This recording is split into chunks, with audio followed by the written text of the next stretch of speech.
Dear viewers, a very warm welcome to our today's format visit.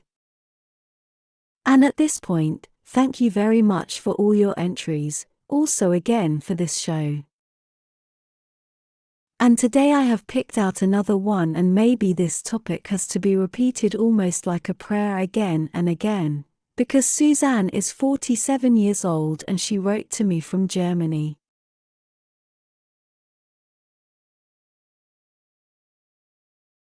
On November 2nd was the day of vitamin D, and I read that 60% of the population is still undernourished.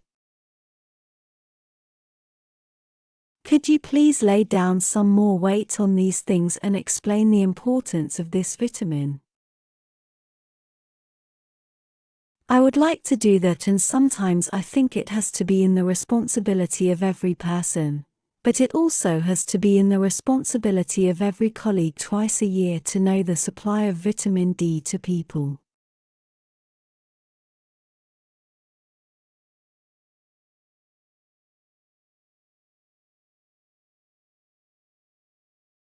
It is not a vitamin, but not one of the most important hormones in life, but the most important in survival.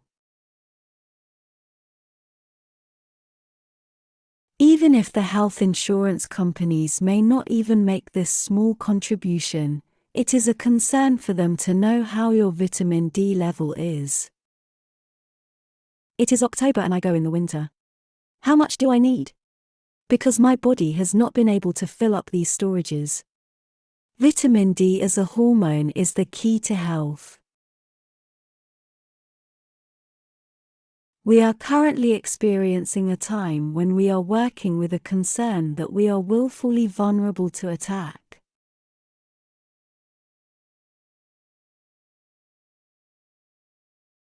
But that is not the case. That is not the case at all.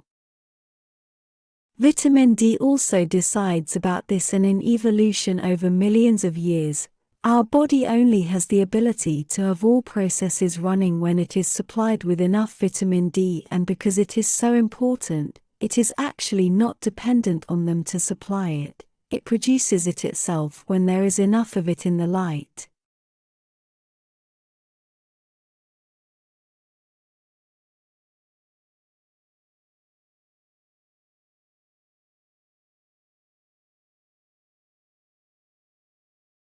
Do you know what the origin of vitamin D is?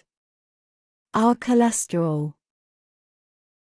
This provitamin D is only produced when we radiate the skin. These skin cells are called keratocytes.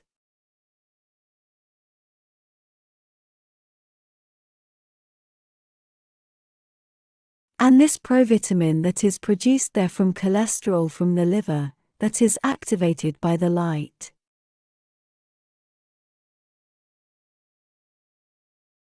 In the past, people were outside for 8 hours. They worked outside.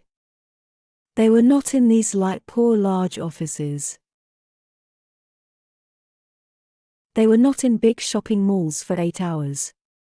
They were not like the children in the schools, in the kindergartens. They lived with nature outside. And this UV light is able to convert this provitamin D by means of an enzyme that comes from the liver, that is the cytochrome P450.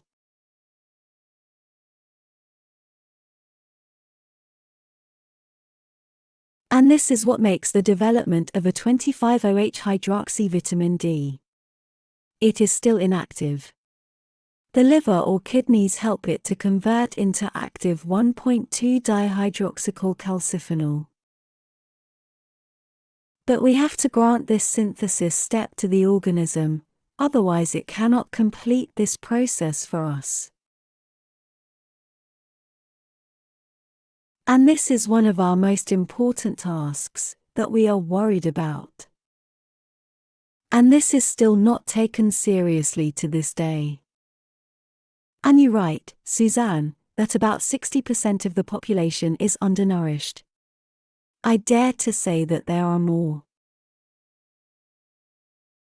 Because the mirrors that we have to build are relatively large. In nanograms, we say about 40 to 60 nanograms per milliliter. And in millimoles, we say about 80 to 150. This is quite narrowly grasped. And if someone says that 40 is enough or 100, please always try to reach the highest limits. But why is all this so important? And why is vitamin D not a vitamin, but a hormone? This is how we classify it. This hormone regulates and decides which processes can take place in our body and in each cell.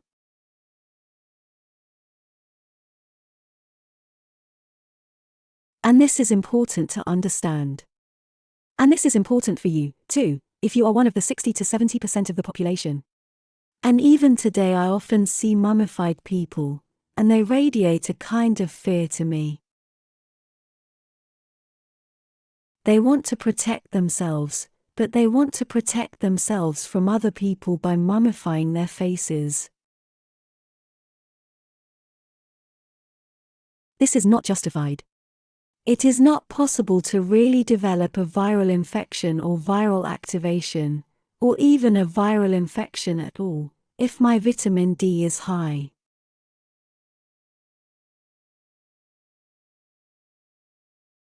Hundreds of thousands of immune reactions are controlled and made available by this.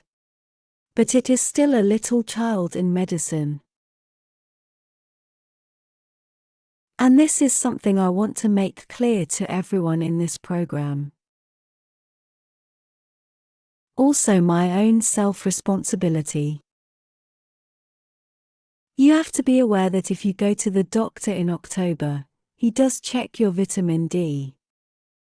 He hasn't checked it all year, but now he has to check it for you. Because it is important for you to go strengthened in the winter. Vitamin D is also important because it stimulates a calcium bonding protein in the thin intestine. And it is important that this calcium is absorbed. Calcium has also given nature a permanent place in our body for millions of years. We need calcium for our bone metabolism, for our scalp, for our hair, for our connective tissue, but also for nerve transmission. Every cell cannot communicate if calcium is not available. And this recrystallization of calcium in the kidney, that calcium is not excreted without further reason, but is always regained. This is felt by the parathyroid hormone, which is a side signal hormone. Our organism is so difficult. It is so important that vitamin D steers and controls these processes. That means, if I hardly take vitamin D with me, and if you now, for example, in nanomole per liter, where the standard is 70/80ths to 150/170, and show me a vitamin D of 24, then it has immense consequences for the organism. It is just like in the Middle Ages, and in this war, the men go into war by mummifying themselves with shield and sword, and only the eyes are still looking out, but the whole body is protected. With a vitamin D of 24, you go through the war, maybe even in your bathing trunks, and are absolutely not protected. And please don't play with fire. We have a very, very tense time, and this tense time is incredibly affecting our regulatory power. The immunity that is not ready, in which it is not even called by a deficiency of vitamin D, is additionally slowed by the focus of stress and the fear that we have of something.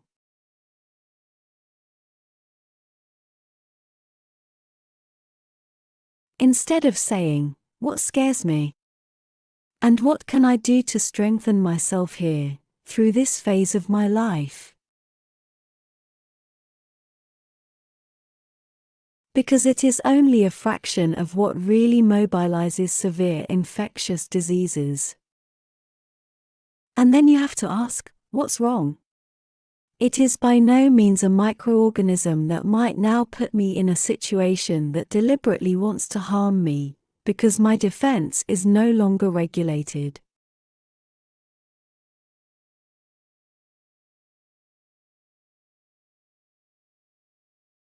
And that's why I emphasize it like this. A call from T cells, from B cells, these are lymphocytes that take care of recognizing immediately and turning off the enemy, is dependent on vitamin D.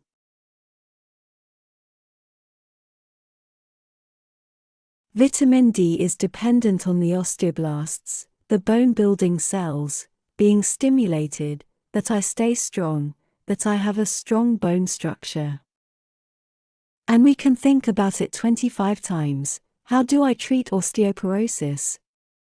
These today's aids are good. They are not very good, they may be good, but they pose a danger to themselves. It is much better to recognize early on that I, as a person, can also take care that my bone health remains healthy. And this bone building process, which is regulated and controlled by vitamin D, of course also vitamin K too, but that these are things that I have in mind personally.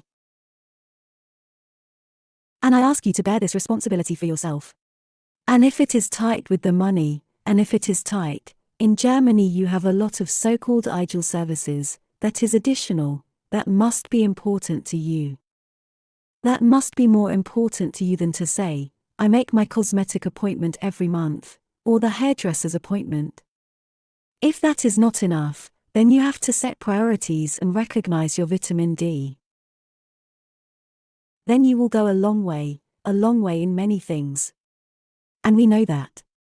There are clear studies that tumor types such as prostatitis, colon, but above all also mammary carcinoma, breast cancer, 30% less development in these tumor events if vitamin D was at the top, because vitamin D gives the start for the natural killer cells. And the natural killer cells are the ones that are careful, that clean up, that recognize a developing tumor cell immediately. But if vitamin D runs through my body as a police officer and can do all these stimulation effects, then it will not succeed. And it's not a fate, it's not a coincidence. It's all the summation of a defense that no longer remains active. And that's where vitamin D is required and asked. And it was certainly not the big problem in evolution. And certainly alone, this was not enough to get big and heavy infections under control. You didn't have antibiotics in the past, all those things. But life has been bound to this in evolution, that this constant stimulation and this retrofitting of vitamin D, the body has to afford again and again. And also from the aspect that it may be in a vitamin D deficiency now needs more cholesterol. If you try to understand that and an increased cholesterol, then all bell bottoms have to stop. What about my vitamin D? Can we examine that right away? Before we should maybe lower it now, but maybe we shouldn't. Because maybe the body is withdrawing with the too much cholesterol. And it does, if it knows that there is equilibrium on that level again. So these are important things that you definitely need to know. Immune-competent cells and the macrophages, T cells, B cells, I have already mentioned that. And they have such high receptors, they call it vitamin D receptors. Receptors are always the key where the key has to intervene to level the next biochemical path, to open, to signal. And then of course to trigger it in its task. We know today that vitamin D also has a great effect on suppression. Suppression means the regulatory power of tumor cells, that they cannot develop further. And never give up this key in the future. And be careful when these things have not yet established themselves as completely normal for you. There are phases in life where we naturally live under a lower light influence. That means we say that all countries that are north of Rome can no longer fill these reserves for winter exponentially due to the state of the sun. We have living conditions that fix us in buildings today. That's not enough if I then maybe just briefly over the lunch break, if I go out at all, then maybe just my face and pull up my upper arms a bit. That means whoever has the chance to radiate much more in the summer months over lunch, should really use it. And not always apply a sunscreen immediately when you are on vacation. In no case, if you can tolerate a sun. It's not about lying in the sun for hours, but it's about just filling up with sun on a large scale. And maybe not just in the lunch break from 11 to 1 on vacation, but use the morning hours, use the afternoon hours, but then maybe just another 20 minutes or an hour. But that's what a vitamin D synthesis is all about, it's exponential. You should really use things like that. Please also if you find that vitamin D has actually been in the past in no way always been in your focus, also measure calcium. You can measure calcium in urine, you can measure it as 24-hour urine. But you can also measure calcium in blood. There are a number of diseases, intestinal diseases, gastrointestinal and liver diseases, which sometimes also make the absorption of calcium difficult. And the opponent is magnesium. That means if there are problems in the magnesium metabolism, calcium is also needed for buffering. Both complement each other. That means both have vital tasks in the buffering of the blood. And if these things are not available, then calcium must also be served from the bone and must be dissolved. The body searches for the parathormone or tries to have a stable environment for you in the equilibrium somewhere in the day via the parathormone of the adrenal gland. There are drugs, such as people with epilepsy, anti-epileptic drugs, which have an effect on the vitamin D metabolism. An enzyme complex is therefore influenced in this regard, which forces the vitamin D depletion. You have to know that too. And with the neurologist, please in any case, who takes such a drug, then also discuss.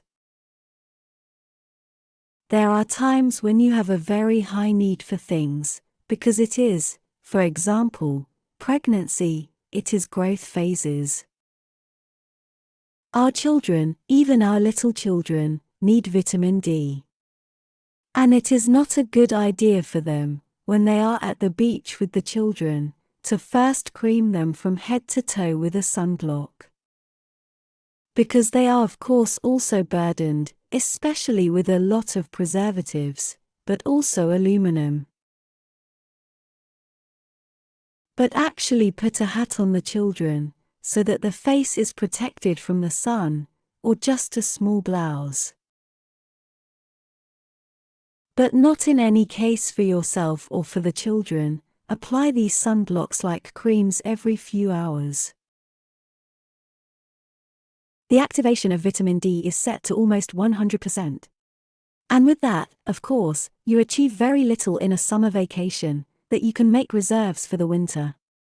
It is said that children, when they are small, when they are already going to school, 12 to 15 kilograms, get at least 1,000 to 2,000 units in pregnancy.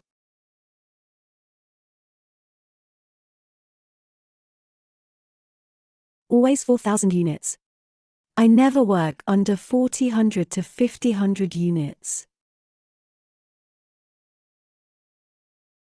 They need 1,000 units in the summer and then 5 in the winter.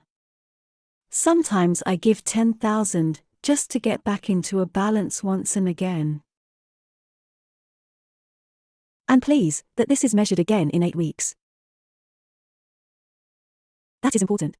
Vitamin D is closely linked to the parathyroid gland. Vitamin D has a key function in calcium phosphate metabolism. It also binds to the readiness of vitamin K2. That is important to know. You have vitamin K2, especially in avocados, in egg yolks, but also in meat and in milk. This means that the calcium can be well integrated into the bones. Yes, dear viewers, this was again my big request. The occasion was this email on the day of vitamin D.